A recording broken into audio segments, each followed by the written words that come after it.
19। अब शुरुआत हुई। ग्रुप पे शेयर कर दो फैमिली वाले। अब शुरुआत हुई।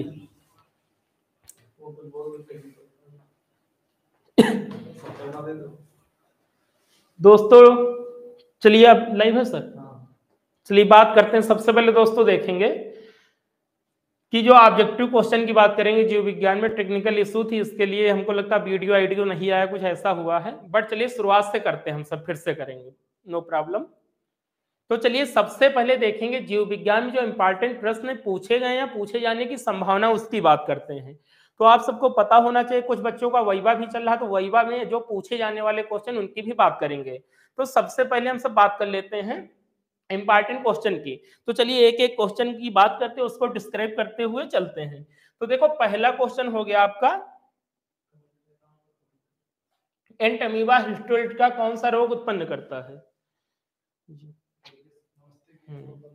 नमस्ते बेटा, वॉइस आ रही ना सबको? चलिए ठीक है, अब बात करते हैं। पहला क्वेश्चन है, दिख रहा है सबको ना? देखो, एंट अमीबा हिस्टोरिटा कौन सा रोग उत्पन्न करता है? तो सभी बच्चों को पता होगा, बट जो ऑप्शन की हम सब बात करेंगे, जब ऑप्शन की बात करेंगे तो ऑप्शन को डिस्क्राइब करते हुए चलेंगे। तो चलिए फिर से बात कर लेते हैं। देखो, एंट अमीबा हिस्टोरिटा कौन सा रोग उत्पन्न करता है? तो जो पहले नंबर पे आपका रोग लिखा है, मलेरिया लिखा है। क्या लिखा है? मलेरिया। तो मलेरिया की बात करेंगे तो मलेरिया से कितने क्वेश्चन आपके बोर्ड एग्जाम में पूछे जाते हैं, सबकी बात कर लेंगे। तो देखो मलेरिया की बात करेंगे तो इसमें 3 वैज्ञानिक के नाम आपको याद रखना। एक हो गया लेवराल, लेवराक नामक वैज्ञानिक हो गए। अगले हो गए कैप्टन रोनाल्ड रॉस हो गए, ये आर्मी में कैप्टन थे, कैप्टन रोनाल्ड रॉस हो गए। आगे बात करेंगे कौन से हो गए, तो ग्रासी हो गए। कौन से हो गए? ग्रासी हो गए। तो सबसे पहले हम सब लोग क्वेश्चन को भूल जाते हैं, बात करते हैं किसकी बात करते हैं, तो मलेरिया की बात करते हैं। तो मलेरिया में आपको 3 वैज्ञानिक, लेवराक हो गया, रोनाल्ड रॉस हो गए और ग्रासी की बात करेंगे। तो सबसे पहले देखेंगे लेवराक, लेवराक नामक वैज्ञानिक थे। इन्होंने बताया कि जो क्या मलेरिया है वो किससे होता है, तो प्लाज्मोडियम से होता है। किससे होता है? तो प्लाज्मोडियम से होता है। सबसे पहले ये किसने बताया था कि जो मलेरिया किससे होता है, तो प्लाज्मोडियम से होता है। अब बात करेंगे रोनाल्ड रॉस। तो रोनाल्ड रॉस ने क्या बताया? रोनाल्ड रॉस ने बताया जो इसका वाहक मच्छर है मादा एनाफ्लीज, मादा एनाफ्लीज है। इसका जो वाहक मच्छर है मादा एनाफ्लीज है। यह किसने बताया? तो यह बताया था रोनाल्ड रॉस ने बताया। आगे बात करेंगे ग्रासी नामक वैज्ञानिक ने क्या बताया, तो ग्रासी जी ने क्या बताया था? इसका जीवन चक्र बताया था, लाइफ सर्किल बताया था। किसका? प्लाज्मोडियम का। इसका जीवन चक्र बताया था। अब जब इसके जीवन चक्र की बात करते हैं तो यह द्विपोषदीय होता है। क्या होता है? द्विपोषदीय होता है। डबल होस्ट होता है, एक ह्यूमन एक मॉस्किटो। द्विपोषदीय होता है। क्या होता है? द्विपोषदीय होता है। पहला पोषण क्या होता है? मनुष्य होता है, ये भी ऑब्जेक्टिव में पूछा गया है। और दूसरा क्या होता है? मच्छर होता है। दूसरा क्या होता है? मच्छर होता है। क्या प्रभावित किस अंग को करता है? तो आरबीसीज को प्रभावित करता है। इतने क्वेश्चन आपको मलेरिया में याद रखने चाहिए। पहला क्या हो गया, ध्यान से देखेंगे। पहला हो गया आपका मलेरिया हो गया। मलेरिया के बारे में बात करेंगे तो लेवराक हो गए, रोनाल्ड रॉस हो गए, ग्रासी हो गए। लेवराक ने क्या बताया? प्लाज्मोडियम से होता है। और रोनाल्ड रॉस ने बताया इसका जो वाहक है मादा एनाफ्लीज मच्छर है। और ग्रासी ने बताया इसके जीवन चक्र के बारे में बताया कि द्विपोषदीय है, एक मनुष्य हो गया, एक मच्छर हो गया। अब आगे बात करेंगे। अब देखो प्लाज्मोडियम की अवस्थाओं के बारे में बात कर लेंगे तो इसकी जो 4 अवस्थाएं भारत में पाई जाती हैं। किसकी? तो प्लाज्मोडियम की 4 अवस्थाएं किसमें? भारत में पाई जाती हैं। पहला हो गया प्लाज्मोडियम ओवल, ध्यान से देखेंगे। प्लाज्मोडियम ओवल इससे पहले बोर्ड पेपर में पूछा गया क्वेश्चन है, प्लाज्मोडियम ओवल। प्लाज्मोडियम मलेरियाई, कौन सा हो गया? प्लाज्मोडियम मलेरियाई हो गया। अगला हो गया प्लाज्मोडियम ओवल मलेरियाई। और वाइवेक्स हो गया, प्लाज्मोडियम वाइवेक्स हो गया। और प्लाज्मोडियम फैल्सीपेरम हो गया। कौन सा हो गया? प्लाज्मोडियम फैल्सीपेरम हो गया। ये अवस्थाएं जो हैं भारत में पाई जाती, किसकी? तो प्लाज्मोडियम की पाई जाती हैं। इतना आपको याद रखना है। किससे किससे याद रखना है? सर लाइव चैट है। किससे याद रखना है? तो मलेरिया से याद रखना है। मलेरिया में इतने क्वेश्चन आपको याद रखना है। अब बात करेंगे अगले अगले ऑप्शन की। अगला ऑप्शन है आपका पेचिस। तो पेचिस को हटा देंगे, बात करेंगे एड्स की। किसकी बात करेंगे? तो एड्स की बात करेंगे। एड्स तो 1 दिसंबर को एड्स दिवस के रूप में मनाया जाता है, यह सबको पता होगा। 1 दिसंबर को एड्स दिवस के रूप में मनाया जाता है। अब एड्स एक वायरस से होने वाला रोग है। किससे? वायरस से होने वाला रोग है। वायरस की बात आई तो इसकी खोजकर्ता भी याद रखेंगे, इवानोवस्की। किसने वायरस की खोज की थी? तो इवानोवस्की ने वायरस की खोज की थी।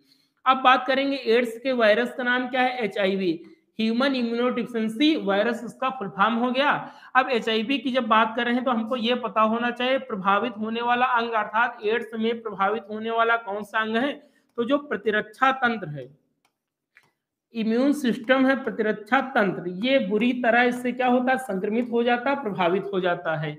अब एड्स से ये भी याद रखेंगे इसकी खोज सबसे पहले अमेरिका में, USA में हुई थी और डॉक्टर लुक मांटेगानियर। किसने? लुक मांटेगानियर ने, डॉक्टर लुक मांटेगानियर ने इसकी खोज की थी। ये भी आप सबको याद होना चाहिए। किसने की थी? तो डॉक्टर लुक मांटेगानियर ने इसकी खोज की थी। एड्स की बात हो गई। अब चलो अगले ऑप्शन की बात कर लेते हैं। अगला ऑप्शन है कैंसर। क्या है? कैंसर। तो कैंसर से भी ऑब्जेक्टिव में बहुत बार पूछा गया कि कैंसर के कारक को क्या बोलते हैं? तो कैंसर के कारक को बोलते हैं कार्सिनोजेंस बोलते हैं। क्या बोलते हैं? कार्सिनोजेंस कैंसर के कारक को बोलते हैं। और जो कैंसर होता है मुख्य रूप से कितने प्रकार का होता है? 4 प्रकार का होता है। श्वेत कैंसर, लसिका कैंसर, श्वेत कैंसर, लसिका कैंसर और सार्कोमास और कार्सिनोमास। मुख्य रूप से 4 प्रकार का होता है। श्वेत कैंसर, लसिका कैंसर, सार्कोमास, कार्सिनोमास, सार्कोमास। तो कितने प्रकार का होता है? 4 प्रकार का हो गया। अब देखो कैंसर की बात हो गई। अब बात करेंगे जो ऑप्शन पूछा था उसकी बात करेंगे। देखो 1 मिनट, देखो अब सबसे पहले देखो बात करें किसकी? तो जो पूछा गया था, तो पूछा क्या गया था इसमें? एंटमीबा हिस्टोलिटिका कौन सा रोग उत्पन्न करता है? तो आप सबको पता होना चाहिए कौन सा रोग? पेचिस। इसका आंसर क्या हो जाएगा? अमीबिए पेचिस। क्या हो जाएगा? अमीबिए पेचिस रोग उत्पन्न करता है। कौन उत्पन्न करता है? तो एंटमीबा हिस्टोलिटिका। अब अगले क्वेश्चन की बात कर लेते हैं। देखो अगला क्वेश्चन क्या आपका? Jim Corbett Kaziranga Yellowstone Hemis, Bharat का प्रथम राष्ट्रीय उद्यान कौन सा है? ये है क्वेश्चन। क्या है? भारत का प्रथम राष्ट्रीय उद्यान कौन सा है? शेयर करो भाई, कहां गए सब? भारत का प्रथम राष्ट्रीय उद्यान कौन सा है? तो देखो बात कर लेंगे 1 मिनट। देखो भारत के प्रथम राष्ट्रीय उद्यान की बात करेंगे 1 मिनट। पहले बात करेंगे जिम कार्बेट राष्ट्रीय उद्यान की। Jim Corbett. तो भारत का प्रथम राष्ट्रीय उद्यान कौन सा है? जिम कार्बेट है। इसका आंसर हो गया जिम कार्बेट हो गया। अब जिम कार्बेट के बारे में हम सब बात कर लेते हैं। देखो जिम कार्बेट की बात करेंगे तो इसका सबसे पहले नाम था हाइले। क्या था? हाइले नेशनल पार्क। इसके बाद हुआ जिम कार्बेट। इसके बाद नाम को फिर बदल दिया गया है। क्या कर दिया गया? रामगंगा नेशनल पार्क या राष्ट्रीय उद्यान कर दिया गया। इसका नाम 3 बार बदला गया। भारत का प्रथम राष्ट्रीय उद्यान कौन सा है? काजीरंगा है कि जिम कार्बेट है? तो आप क्या बताएंगे? जिम कार्बेट है। कौन सा है? जिम कार्बेट है। तो भारत का प्रथम राष्ट्रीय उद्यान हो जाएगा कौन सा? जिम कार्बेट हो जाएगा। इसका पुराना नाम हाइले था और इसका जो वर्तमान नाम है रामगंगा राष्ट्रीय उद्यान कर दिया गया है। अब इसकी स्थापना होती है 1936 में। इसकी स्थापना कब होती है? 1936 में इसकी स्थापना होती है। अब इसकी लोकेशन की बात करेंगे तो उत्तराखंड में। कहां पे?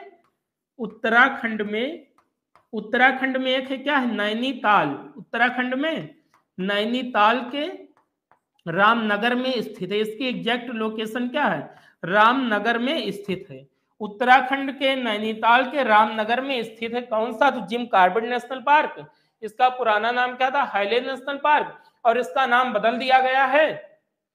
क्या कर दिया गया? रामगंगा राष्ट्रीय उद्यान कर दिया गया है। अब बात कर लेंगे इसकी स्थापना भी 1936 में होती है। और जो टाइगर प्रोजेक्ट भी याद रखेंगे, जो टाइगर प्रोजेक्ट का प्रारंभ है इसी राष्ट्रीय उद्यान से 1973 में प्रारंभ होता है। टाइगर प्रोजेक्ट का प्रारंभ कब होता है? 1973 में। और किस राष्ट्रीय उद्यान से होता है? तो जिम कार्बेट राष्ट्रीय उद्यान से होता है। ये भी याद रखेंगे। चलो अगले ऑप्शन की बात करते हैं। येलोस्टोन। तो अगर पूछेगा विश्व का सबसे पहला राष्ट्रीय उद्यान,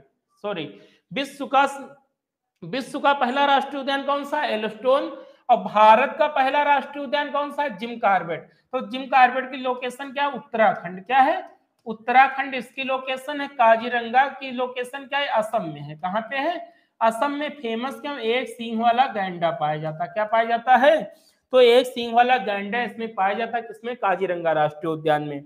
अब हेमिस की बात करेंगे तो जो हेमिस राष्ट्रीय उद्यान है भारत का सबसे बड़ा राष्ट्रीय उद्यान है, अर्थात क्षेत्रफल की दृष्टि से सबसे बड़े राष्ट्रीय उद्यान की बात करेंगे तो कौन सा हो जाएगा? हेमिस हो जाएगा। हेमिस जो राष्ट्रीय उद्यान है भारत का सबसे बड़ा राष्ट्रीय उद्यान है। अब देखो इसकी लोकेशन क्या है? तो यह जम्मू कश्मीर में स्थित है। कहाँ पे है? जम्मू कश्मीर में स्थित है। अब तो भारत का प्रथम राष्ट्रीय उद्यान पहला जिम कार्बेट सही हो जाएगा। चलो अगले क्वेश्चन की बात कर लेते हैं।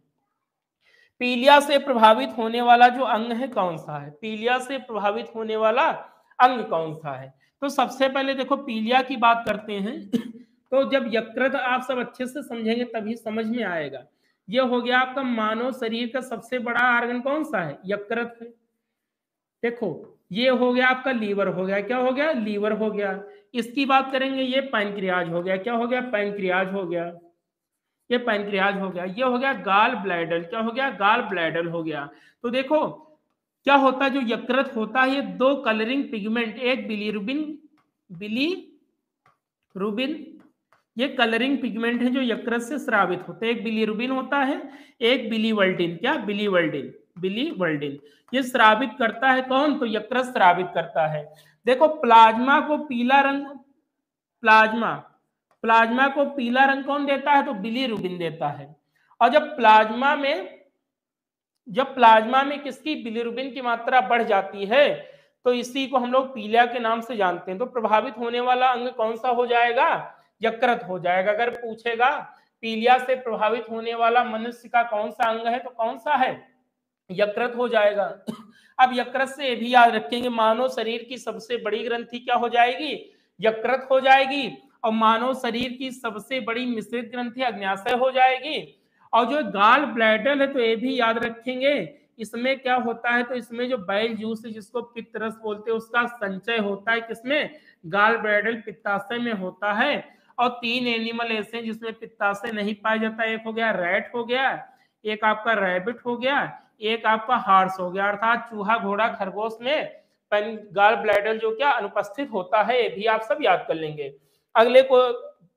अगले नंबर पे अगले ऑप्शन की बात करते हैं। अब पीयूष ग्रंथि हो गई तो मानव शरीर की सबसे छोटी जो ग्रंथि है वो पीनियल काय है। क्या हो गया? पीनियल काय हो गया। ये सबसे छोटी है, ये 2.5 ग्राम की होती है। बट अगर ऑप्शन में पीनियल काय बहुत कम देता है तो मानव शरीर की सबसे छोटी ग्रंथि की बात करेंगे तो कौन सी हो जाएगी?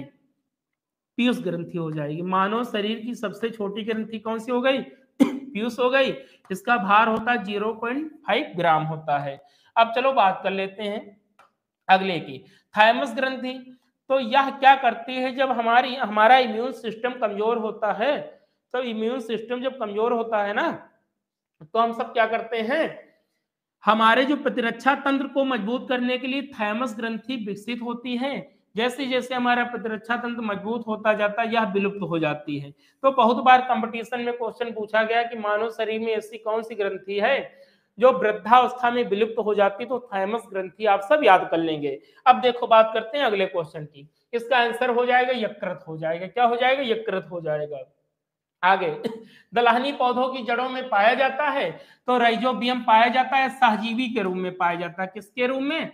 सहजीवी के रूप में पाया जाता है। नाइट्रोजन को किसको? तो नाइट्रोजन को नाइट्रेट के रूप में नाइट्रोजन को किस में बदल देता है? तो नाइट्रेट के रूप में बदल देता है। नाइट्रेट के रूप में बदल देता है।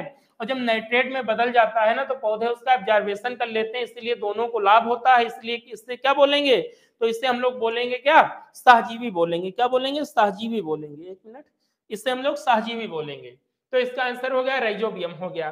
फाइलेरियसिस क्या है? फाइलेरिया रोग उत्पन्न करता, तो ये हो गया परजीवी पैरासाइट हो गया। तो ये भी आंसर हो गया। आप सब कमेंट करते रहिए भाई। आगे देखेंगे टीबी का कारक है किसका? तो टीबी के कारक की बात करेंगे तो सबसे पहले हम लोग टीबी देखते हैं किससे होता है। तो टीबी आपका होता है जीवाणु से। किससे होता है? बैक्टीरियल डिजीज है, जीवाणु से होने वाला रोग है। इसके जीवाणु का नाम लिखा है माइकोबैक्टीरियम ट्यूबरकुलोसिस। टीबी के जीवाणु का नाम क्या है? माइकोबैक्टीरियम ट्यूबरकुलोसिस टीबी के जीवाणु का नाम है। अब बात करेंगे इसमें टीका लगता है बीसीजी। कौन सा लगता है? बीसीजी। तो टीबी के टीके का नाम क्या है? BC bacillus Calmette Guérin. BCG के टीके का क्या नाम है? बैसिलस कैलमेट ग्यूरिन इसके टीके का नाम है। अब चलिए 1 मिनट देखो, अब टीबी के टीके का नाम हो गया, जीवाणु का नाम हो गया, ये आप सबको क्या हो गया? पता हो गया। अब आगे बात करेंगे जो टीबी है इसमें प्रभावित होने वाला जो अंग आपका है कौन सा है? तो आपके जो फेफड़े, फेफड़े प्रभावित होते। देखो फेफड़े में एक झिल्ली पाई जाती प्लीउरा। क्या होती? प्लीउरा। तो ये प्लीउरा जो होती बुरी तरह संक्रमित हो जाती। क्या हो जाती? संक्रमित हो जाती और आपके फेफड़े प्रभावित हो जाते हैं। एक किडनी भी याद रखेंगे, किडनी में जो आपकी झिल्ली पाई जाती है उसके बोलते हैं पेरिटोनियम। क्या बोलते हैं? पेरिटोनियम में झिल्ली, 3-4 झिल्ली भी याद रखेंगे, वहीबा में पूछा जा सकता है। पेरिटोनियम हो गई, एक हृदय हो गई तो मेनिंजाइटिस। कौन सी हो गई? सॉरी हृदय नहीं, मस्तिष्क। कौन सा हो गया? मस्तिष्क। तो मस्तिष्क में जो झिल्ली पाई जाती है उससे बोलते हैं मेनिंजाइटिस। क्या बोलते हैं? मेनिंजाइटिस बोलते हैं। और जो हृदय में झिल्ली पाई जाती है उससे क्या बोलते हैं? Pericardium membrane. वो तो पता होगा। देखो फेफड़े में जो झिल्ली पाई जाती है उसे प्लीउरा बोलते हैं, और जो किडनी के चारों तरफ झिल्ली पाई जाती है उसे पेरिटोनियम बोलते हैं, और जो मस्तिष्क में झिल्ली पाई जाती है उसे मेनिंजाइटिस बोलते हैं। अब देखो ये झिल्ली की बात हो गई। तो टीबी का कारक हो गया, क्या हो गया? माइकोबैक्टीरियम ट्यूबरकुलोसिस, या क्या है? बैक्टीरिया। बैक्टीरिया बोले तो जीवाणु है। क्या है? जीवाणु है। और जीवाणु की खोज किसने की थी? तो आप सबको पता होगा किसने की थी? एंटोनी वान लीवेनहाग ने। किसने की थी?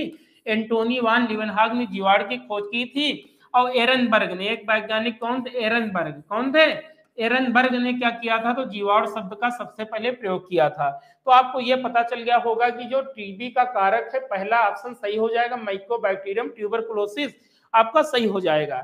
अब बात कर लेंगे, देखो अब ये सभी जीवाणु लिखें। देखो अगर आपसे पूछेगा टाइफाइड, साल्मोनेला टाइफी, अगर पूछेगा टाइफाइड किससे होता है तो सबसे पहला आंसर आपका होगा जीवाणु से होता है। जीवाणु का नाम क्या? साल्मोनेला टाइफी हो गया। अगर पूछेगा हैजा किससे होता है, हैजा या इंग्लिश में बोले कालरा, तो हैजा होता है जीवाणु से। जीवाणु का नाम क्या? विब्रियो कोलेरी है। अगर आपसे पूछेगा निमोनिया किससे होता, क्या? निमोनिया, तो आपका आंसर होगा जीवाणु से। जीवाणु का नाम क्या? डिप्लोकोकस निमोनियाई। अगर आपसे पूछेगा क्या? टीबी, क्या पूछेगा? टीबी, टीबी किससे होता है? जीवाणु से होता है। जीवाणु का नाम क्या? Mycobacterium tuberculosis. चलिए आगे बात करते हैं। भारत में हॉट स्पॉट की संख्या कितनी है? रक्त तप्त क्षेत्र की संख्या की बात करेंगे तो भारत में हॉट स्पॉट की संख्या कितनी है? तो देखो सबसे पहले देखो विश्व में हॉट स्पॉट की बात करेंगे तो 34 हो गए। किसमें? विश्व में हॉट स्पॉट की संख्या की बात करेंगे तो कितने हो गए? विश्व में हॉट स्पॉट की संख्या की बात करेंगे 34 हो गए। भारत में अगर हॉट स्पॉट की संख्या की बात करेंगे तो 3 हो गए। 3 कौन कौन से? ध्यान से याद कर लेंगे, बहुत बार हॉट स्पॉट पूछा गया। पूर्वी घाट, कौन सा हो गया? पूर्वी घाट हो गया। अगला आपका हो गया पश्चिमी घाट। कौन सा हो गया? पश्चिमी घाट हो गया। पूर्वी घाट, पश्चिमी घाट। अगला हो गया इंडो बर्म। क्या हो गया? इंडो बर्म। तो आपकी जो इंडिया है, भारत है, उसमें 3 हॉट स्पॉट पाए जाते हैं, पूर्वी घाट, पश्चिमी घाट और इंडो बर्म हो गया। और ये भी याद रखेंगे, बहुत बार पूछ लिया जाता है कि एक मेडागास्कर। क्या है?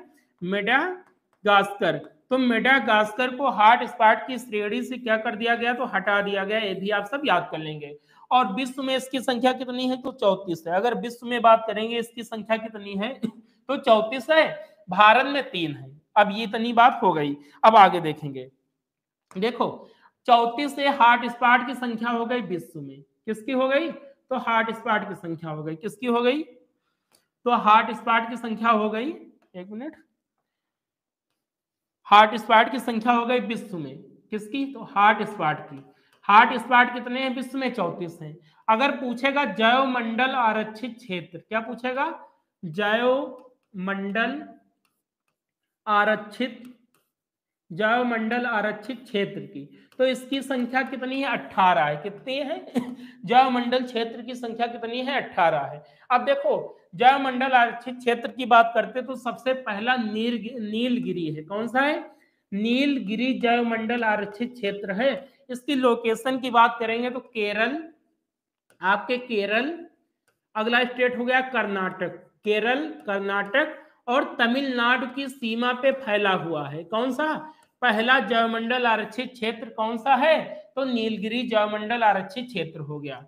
अगर क्षेत्रफल की दृष्टि से सबसे बड़े जैवमंडल आरक्षित क्षेत्र की बात करेंगे तो मन्नार की खाड़ी, क्या? मन्नार की खाड़ी जैवमंडल आरक्षित क्षेत्र, क्षेत्रफल की दृष्टि से सबसे बड़ा जैवमंडल आरक्षित क्षेत्र स्थित कहाँ है? तमिलनाडु में। कहाँ पे है? तमिलनाडु में स्थित है। अगर सबसे छोटे जैवमंडल आरक्षित क्षेत्र की बात करेंगे तो डिब्रू सैखोवा। कौन सा है? डिब्रू सैखोवा। ये डिब्रू सैखोवा कहाँ पे है? तो असम में स्थित है। कहाँ पे स्थित है? असम में स्थित है। अब 105 क्या हो गए? राष्ट्रीय उद्यान, नेशनल पार्क हो गए, बट 106 हो गए। अब अगर करंट का डाटा देखेंगे तो 106 हो गए। अगर आपसे पूछेगा नवीनतम राष्ट्रीय उद्यान कौन सा ऐड हुआ है, तो देहिंग पटकाई राष्ट्रीय उद्यान। कौन सा?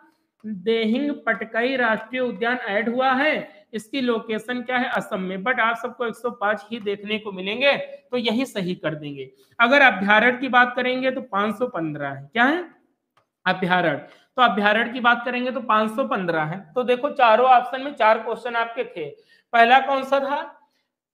अगर हॉट स्पॉट की बात करेंगे तो विश्व में कितने हैं? 34। भारत में कितने हैं? 3। 3 कौन कौन से? पूर्वी घाट, पश्चिमी घाट और इंडो बर्म हो गए। अगर बात करेंगे किसकी, तो जैवमंडल आरक्षित क्षेत्र की बात करेंगे तो कितने हैं? 18 हैं। और बात करेंगे सबसे पहला जैवमंडल आरक्षित क्षेत्र नीलगिरी हो गया, जो केरल, कर्नाटक, तमिलनाडु की सीमा पर फैला हुआ है।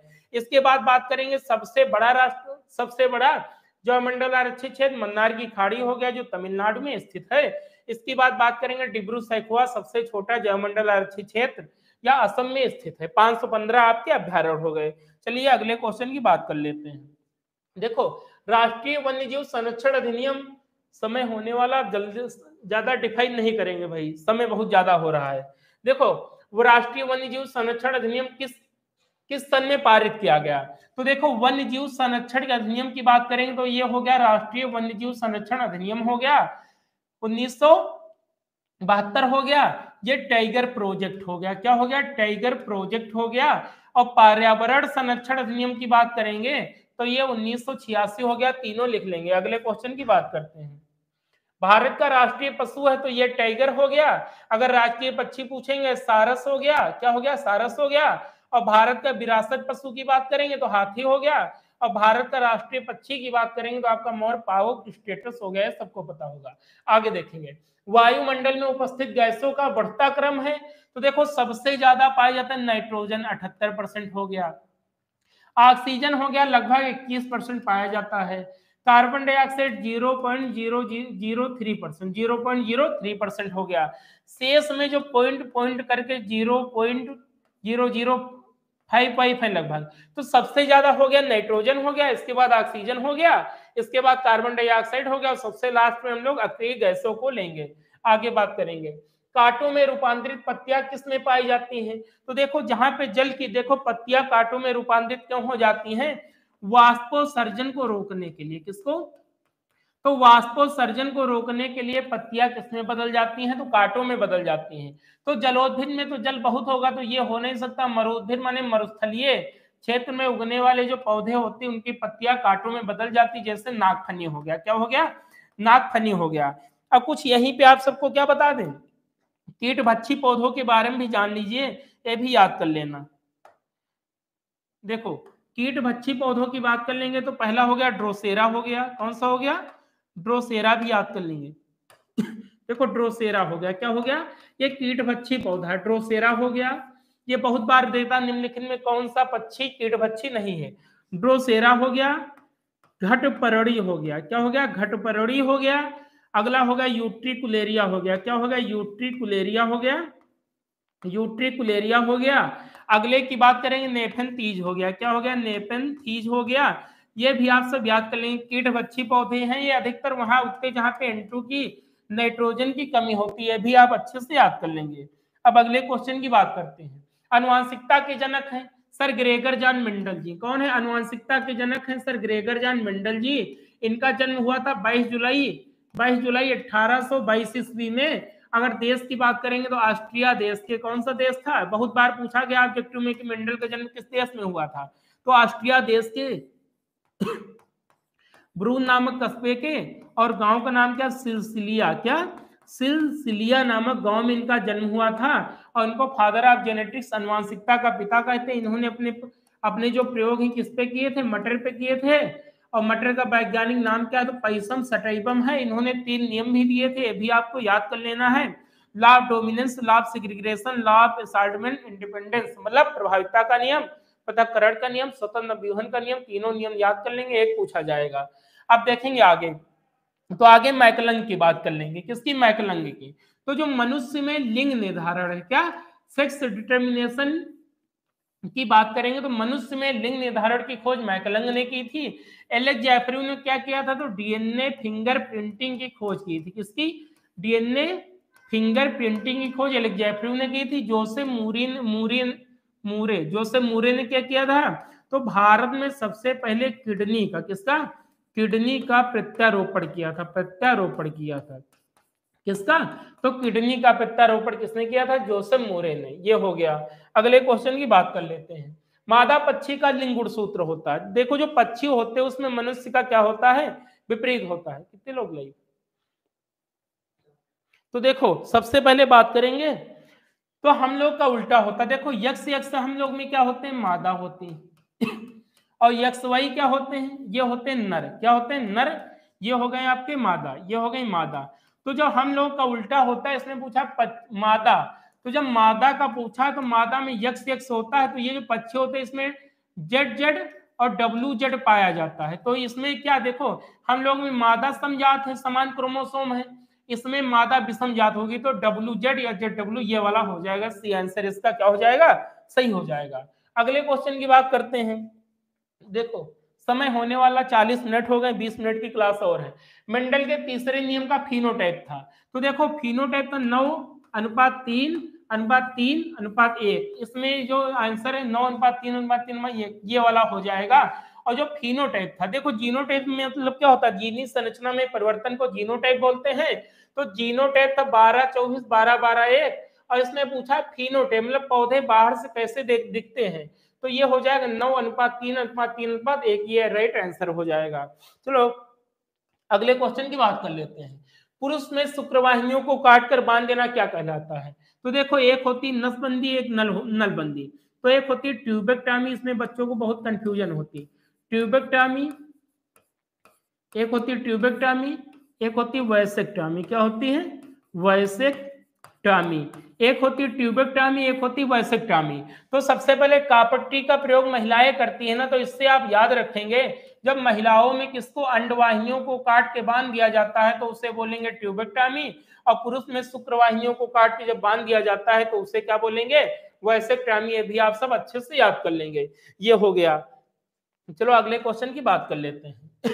अब देखो वाइवा के लिए जो आपके इंपॉर्टेंट क्वेश्चन है इनका रिवीजन करा देते हैं। जिनका प्रैक्टिकल अभी नहीं हुआ है ना, उनके लिए ऐसे ही क्वेश्चन पूछे जाते हैं। चलिए बात कर लेते हैं, सब पूछे गए क्वेश्चन है।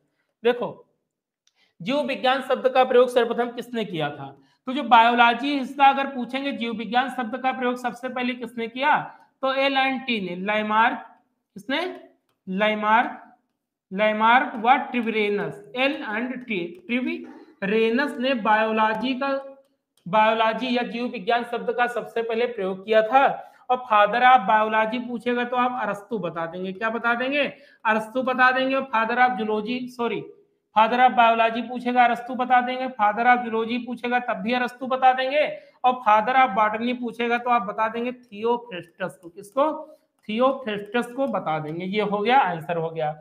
अनुवांशिकता की सबसे छोटी इकाई है, तो आप सबको पता होगा जो अनुवांशिकता की सबसे छोटी इकाई है वो जीन है। बस आपके जो वाइवा होगा उसमें ऐसे क्वेश्चन पूछे जाएंगे, ऐसा नहीं बहुत टफ क्वेश्चन पूछ लेगा उसमें। और ऐसा भी नहीं कि कक्षा 12 से पूछे जाएंगे, कक्षा 11 हो गया, 10 हो गया और 9 से लेकर के 12 तक पूछ सकता है। इसमें आप ये नहीं बताएंगे कि क्या सिलेबस में नहीं है।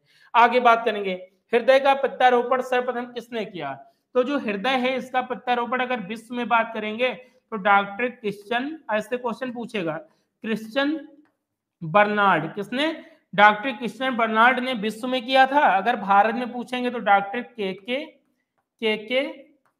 वेणुगोपाल, के वेणुगोपाल ने कहा किया था? तो भारत में हृदय का प्रत्यारोपण सबसे पहले किया था। अगले क्वेश्चन की बात कर लेते हैं। भारत में जन्म लेने वाले प्रथम प्रगनली शिशु का नाम क्या है? तो देखो कनुप्रिया अग्रवाल। अगर पूछेगा भारत में जन्म लेने वाले प्रथम प्रगनली शिशु का नाम क्या है, तो कनुप्रिया अग्रवाल बता देना। और डॉक्टर का नाम पूछेगा किसके प्रयास से हुआ था, तो डॉक्टर सुभाष मुखर्जी, डॉक्टर सुभाष मुखर्जी हो गए। अगर आगे बात करेंगे विश्व में जन्म लेने वाले प्रथम प्रगनली शिशु का नाम, तो लूसी जाय ब्राउन। कौन? लूसी जाय ब्राउन हो जाएंगी। और डॉक्टर का नाम क्या हो जाएगा? डॉक्टर स्टेप्टो एडवर्ड हो जाएगा, एडवर्ड्स, डॉक्टर स्टेप्टो एडवर्ड्स हो जाएगा। तो भारत में जन्म लेने वाले प्रथम प्रगनली शिशु का नाम कनुप्रिया अग्रवाल हो गया। और विश्व में जन्म लेने वाले प्रथम प्रगनली शिशु का नाम लूसी जाय ब्राउन हो गया। डॉक्टर का नाम स्टेप्टो एडवर्ड्स हो गया। एड्स में प्रभावित होने वाला अंग है तो प्रतिरक्षा तंत्र हो गया, इम्यून सिस्टम आपका प्रतिरक्षा तंत्र हो गया। ऐसे क्वेश्चन पूछेगा। आगे सबसे छोटी कोशिका, तो देखो अगर पूछेगा विश्व की सबसे बड़ी कोशिका, क्या विश्व की सबसे बड़ी कोशिका पूछेगा तो आप सब क्या बताएंगे? क्या बताएंगे? शुतुरमुर्ग का अंडा। क्या बताएंगे? शुतुरमुर्ग का अंडा विश्व की सबसे बड़ी कोशिका हो गई। अगर विश्व की सबसे छोटी कोशिका पूछेगा तो आप बताएंगे माइक्रोप्लाज्मा। क्या बताएंगे?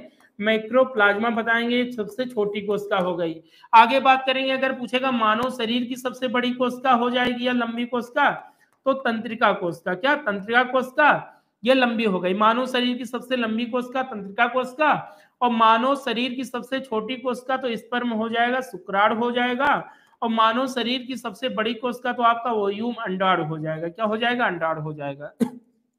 एक बार फिर से देखेंगे, क्या संसार की सबसे बड़ी कोशिका शुतुरमुर्ग का अंडा, संसार की सबसे छोटी कोशिका माइक्रोप्लाज्मा, और मानव शरीर की सबसे लंबी कोशिका तंत्रिका कोशिका, मानव शरीर की सबसे छोटी कोशिका शुक्राणु हो गई, और मानव शरीर की सबसे बड़ी कोशिका अंडाणु हो गई। ये भी आप अच्छे से याद कर लेंगे।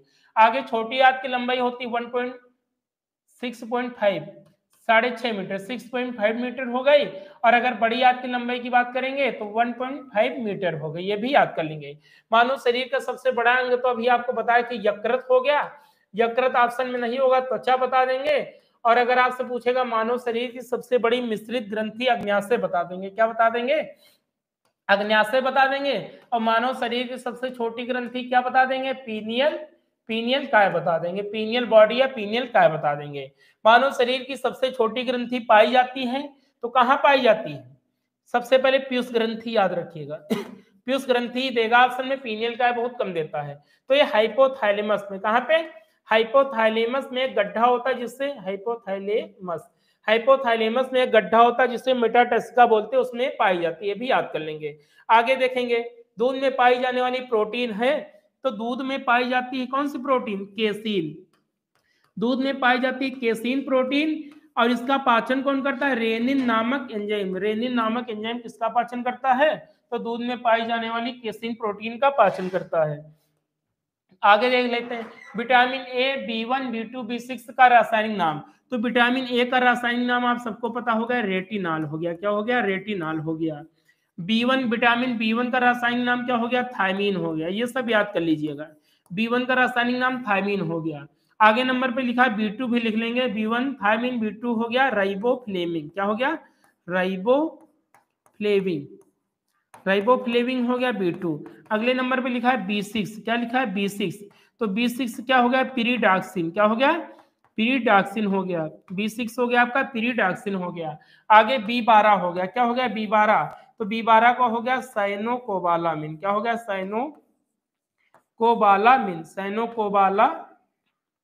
साइनोकोबालामिन। तो ये विटामिन B12 का रासायनिक नाम हो गया। इसमें याद रखेंगे कोबाल्ट पाया जाता। क्या? विटामिन B12 में क्या पाया जाता है? कोबाल्ट पाया जाता है। ये भी याद कर लेंगे। आगे, वृद्धावस्था में कौन सी ग्रंथि लुप्त हो जाती? तो अभी आपको बताए थे थाइमस ग्लैंड। कौन सी? थाइमस ग्लैंड आपकी लुप्त हो जाती है। अगले नंबर पे बात कर लेते हैं, मानव शरीर की सुपर मास्टर ग्रंथि किसे बोलते हैं? तो अगर मास्टर ग्रंथि की बात करेंगे तो पीयूष हो जाएगा, पिट्यूटरी ग्लैंड हो जाएगी। अगर सुपर मास्टर की बात करेंगे तो हाइपोथैलेमस को, किसको? हाइपोथैलेमस को सुपर मास्टर ग्रंथि बोलते हैं। आगे, मेटोकांड्रिया शब्द का प्रयोग सर्वप्रथम किसने किया? तो मेटोकांड्रिया में 3 वैज्ञानिक याद कर लेंगे। एक कोलिकर हो गए। क्या हो गए? एक हो गए आपके कोलिकर हो गए, एक हो गए सीबेंडा हो गए, एक हो गए अल्टमान हो गए। क्या हो गया? अल्टमान हो गए। तो देखो अल्टमान, अल्टमान ऐसे लिखेंगे अल्टमान। एक हो गए अल्टमान हो गए। अब देखो अगर पूछेगा मिटोकॉन्ड्रिया की खोज सबसे पहले किसने की, तो कोलिकर ने की। अगर पूछेगा मिटोकॉन्ड्रिया को बायोप्लास्ट किसने कहा, तो अल्टमान ने बायोप्लास्ट कहा। अब पूछेगा मिटोकॉन्ड्रिया के लिए मिटोकॉन्ड्रिया शब्द का प्रयोग किसने किया, तो सीबेंडा ने किया। ये भी याद कर लेंगे। कोशिका की आत्महत्या की थैली किसे बोलते हैं, लाइसोसोम को। किसको? लाइसोसोम को बोलते हैं। और इसकी खोज सी डी डुबे ने की थी। किसने की थी इसकी खोज? सी डी डुबे ने की थी। ये भी आप याद कर लेंगे। अगले क्वेश्चन की बात करते हैं। कोशिका का कंकाल तंत्र बोलते हैं गाल्जी काय को। किसको बोलते हैं? गाल्जी काय को कोशिका का कंकाल तंत्र बोलते हैं। इसकी खोज की थी कैमिलो गाल्जी ने। किसने? कैमिलो गाल्जी ने इसकी खोज की थी। कैमिलो गाल्जी ने इसकी खोज की थी। आगे कोशिका का मैनेजर किसे बोलते हैं, तो न्यूक्लियस केंद्रक को बोलते हैं। केंद्रक की खोज किसने की थी, तो आपका हो जाएगा रॉबर्ट ब्राउन हो जाएगा। क्या हो जाएगा? रॉबर्ट ब्राउन हो जाएगा। ये भी याद कर लेंगे। मानव शरीर की सबसे छोटी हड्डी है, तो जब हड्डी की बात आती है तो 3 हड्डी के नाम हम सब याद कर लेंगे। देखो पहला क्या हो गया? स्टेपीज। क्या हो गया? स्टेपीज हो गया। दूसरा क्या हो गया? मेंडिबल हो गया। क्या हो गया? मेंडिबल हो गया। अगला क्या हो गया? फीमर हो गया। क्या हो गया? फीमर हो गया। फीमर।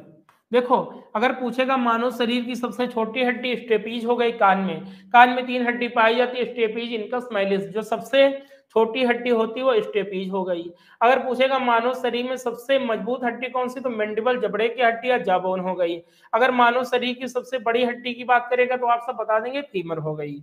अगले नंबर पे देखते हैं। चलो उत्परिवर्तनवाद का सिद्धांत किसने किया, तो फादर ऑफ म्यूटेशन तो ह्यूगो डी ब्रीज है। किसने? तो ह्यूगो डी ब्रीज ने। किसने? ह्यूगो डी ब्रीज ने उत्परिवर्तन का सिद्धांत दिया। ब्रीज, ह्यूगो डी ब्रीज ने क्या दिया, तो उत्परिवर्तनवाद का सिद्धांत दिया। आगे 4 गाप का नियम क्या होता है, 80 जीसी, डीएनए जीसी। तो डीएनए में जो नाइट्रोजनी क्षारक पाए जाते हैं 4, कौन सा? Adenine, thymine, guanine, cytosine. तो एडेनिन की संख्या थायमिन के बराबर होती है, ग्वानिन की संख्या साइटोसिन के बराबर होती है। ये किसने बताया, तो चारगाव ने बताया था। आगे कोशिका, यकृत, रुधिर, त्वचा, बाल, हड्डी, मिट्टी, कवक, शैवाल, हृदय, किडनी का अध्ययन विज्ञान की किस शाखा में करते हैं, तो देखो कोशिका का हो जाएगा, लिख लेंगे सब। कोशिका का हो जाएगा साइटोलॉजी। क्या हो जाएगा? साइटोलॉजी हो जाएगा। कोशिका का हो गया। यकृत का हो गया हिपैटोलॉजी। क्या हो गया? हिपैटोलॉजी। हिपैटोलॉजी किसका हो गया? यकृत का हो गया। रुधिर का आपका क्या हो गया? हिमैटोलॉजी। क्या हो गया? हिमैटोपा लगा देंगे, लीवर हो जाएगा, और हिमैटो लगा देंगे तो क्या हो जाएगा? रुधिर हो जाएगा। त्वचा का क्या हो जाएगा? डर्मिटोलॉजिस्ट। क्या हो जाएगा? डर्मिटोलॉजी आपका त्वचा हो जाएगा। बाल का क्या हो जाएगा? ट्रोकोलॉजी। क्या हो जाएगा? ट्रोकोलॉजी हो जाएगा, बाल का हो जाएगा। हड्डी का क्या हो जाएगा? ऑस्टियोलॉजी हो जाएगा। क्या हो जाएगा? ऑस्टियोलॉजी आपका हड्डी का हो जाएगा। मिट्टी का क्या हो जाएगा? तो आपका पीडोलॉजी हो जाएगा। क्या हो जाएगा? पीडोलॉजी आपका मिट्टी का हो जाएगा। कवक का हो जाएगा माइकोलॉजी। क्या हो जाएगा? माइकोलॉजी कवक का हो जाएगा। शैवाल का क्या हो जाएगा? फाइकोलॉजी हो जाएगा। क्या हो जाएगा? फाइकोलॉजी हो जाएगा। हृदय का क्या हो जाएगा? तो कार्डियोलॉजी हो जाएगा। क्या हो जाएगा? कार्डियोलॉजी हो जाएगा। किडनी का क्या हो जाएगा? नेफ्रोलॉजी हो जाएगा। क्या हो जाएगा? नेफ्रोलॉजी हो जाएगा। बस का विज्ञान की किस शाखा में करते हैं, तो सब मैंने बता दिया, सब आप लिख के तैयार कर लेंगे, ये भी पूछ सकता है। अगले नंबर पे बात करेंगे। एड्स रोग होता है तो आप सबको पता होगा वायरस से होता है, HIV, ह्यूमन इम्यूनो वायरस। इसके अगर किट की बात करेंगे, किसके द्वारा इसका पता लगाया जाता है, तो एलिसा के द्वारा। किसके द्वारा? एलिसा के द्वारा इसका पता लगाया जाता है। एलिसा का फुल फॉर्म क्या है? एंजाइम लिंक्ड इम्यूनो सार्वेंट एस्से किट। इसके द्वारा एड्स का पता लगाया जाता है और कैंसर का भी पता इसी के द्वारा लगाया जाता है। किसके द्वारा? किस परीक्षण द्वारा? तो एलिसा द्वारा। एड्स रोग होता है तो वायरस से होता है। वायरस की खोज भी मैंने बता दिया था, किसने? इवानोव्स्की ने किया है। BCG का टीका किस रोग में लगाया जाता है? क्या लगाया जाता है? तो BCG bacillus Calmette Guérin, BCG। तो BCG की बात करेंगे, इसका फुल फॉर्म भी लिख लेंगे। फुल फॉर्म है bacillus Calmette Guérin. Bacillus Calmette Guérin इसका फुल फॉर्म हो गया। और ये टीबी में लगाया जाता है। किस रोग में लगाया जाता है? टीबी में लगाया जाता है। अब मानव शरीर का ब्लड बैंक किसे बोलते हैं? स्प्लीन को बोलते हैं। किससे बोलते हैं? स्प्लीन। हिंदी में बोलेंगे प्लीहा को मानव शरीर का ब्लड बैंक बोलते हैं दोस्तों। अगले नंबर पे देखेंगे आरबीसी का जीवन काल होता है 120 दिन, ये भी याद कर लेंगे। कितना होता है? 120 दिन। का कलर क्या होता है? रेड होता है। रेड क्यों होता है? इसमें हीमोग्लोबिन पाया जाता है। क्या पाया जाता है? हीमोग्लोबिन पाया जाता है। ये भी आप सब याद कर लेंगे। अगले नंबर पे बात करेंगे ऑक्सीटोसिन नामक हार्मोन का कार्य होता है, तो देखेंगे जो प्रसव को सुगम बनाता है। क्या करता है? प्रसव को सुगम बनाता है। दूसरे नंबर पे क्या करता है? प्रसव को सुगम बनाता है, दुग्ध ग्रंथियों को सक्रिय करता है। जो मिल्क ग्लैंड है इनको सक्रिय करता है। निकलता कहां से है? तो पीयूष ग्रंथि से निकलता है। कहां से निकलता है? पीयूष ग्रंथि से निकलता है। भी आप सब याद कर लेंगे। आगे एकमात्र गैसीय अवस्था में पाया जाने वाला हार्मोन्स है, तो एथिलीन क्या हो जाएगा? एथिलीन जो हार्मोन्स है वो किसमें पाया जाता है? तो गैसीय अवस्था में पाया जाने वाला एकमात्र हार्मोन से ये हो गया। अब देखेंगे देखो मनुष्य में कुल कितनी जोड़ी क्रोमोसोम पाए जाते हैं? तो मनुष्य में कुल कितनी जोड़ी क्रोमोसोम? 46 होते हैं। 23 जोड़ी पाए जाते हैं। ये हो गया। अगर जोड़ी में पेयर में बात करेंगे 23, अगर संख्या में बात करेंगे तो 46 हो जाएंगे। आगे देखेंगे गोबर गैस में पाया जाने वाला जीवाणु है तो मेथेनोजन बैक्टीरिया। मेथेनोजन मेथेनोजन नामक जीवाणु पाया जाता है किसमें? बायोगैस या गोबर गैस में। फलों में पाई जाने वाली शर्करा है तो आप सबको पता होगा जो फ्रक्टोज है। क्या है? फलों में पाई जाने वाली शर्करा आपकी फ्रक्टोज हो गई। आगे बात करते हैं मानव शरीर की सबसे बड़ी मिश्रित ग्रंथि है, तो आप सबको बताए थे क्या हो गया? अग्न्याशय हो गया। अग्न्याशय मानव शरीर की सबसे बड़ी मिश्रित ग्रंथि क्या है? अग्न्याशय। इसका भार कितना होता है? 60 से 90 ग्राम इसका भार होता है। इसकी लंबाई कितनी होती है? तो 12 से 15 सेंटीमीटर इसकी लंबाई होती है। इसकी संरचना कैसी होती है? तो पत्ती की जैसी होती है। इसका रंग क्या होता है? तो गुलाबी होता है। भी आप सब याद कर लेंगे। आगे देखेंगे मनुष्य की मुख में कितनी जोड़ी लाल ग्रंथियां पाई जाती है अर्थात जो मनुष्य की मुख गुहिका है उसमें कितनी जोड़ी लाल ग्रंथियां पाई जाती हैं? तो 3 जोड़ी। कौन कौन सी? अधोहनु, अधोहनु, अगला हो गया अधोजिह्वा। क्या हो गया? अधोजिह्वा। अब अगला हो गया कड़मूल। अगर पूछेगा इन तीनों में सबसे बड़ी ग्रंथि कौन होती है? तो कड़मूल आपकी सबसे बड़ी होती है। 3 जोड़ी पाई जाती है। डीएनए फिंगरप्रिंटिंग की खोज आपको बता दिए थी इससे पहले भी। Alex Jeffrey. किसने? एलेक्स जेफ्री ने इसकी खोज की थी। किसने की थी? एलेक्स जेफ्री ने इसकी खोज की थी।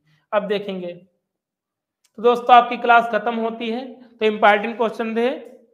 आशा करते हैं आपको अच्छे लगेंगे। तो दोस्तों अगर क्वेश्चन अच्छे लगेंगे या लगे हों तो आप कमेंट करिए, और ऐसे ही आपको एक क्लास शाम को होती रहे। तो दोस्तों चलते हैं फिर। ओके, थैंक यू, धन्यवाद।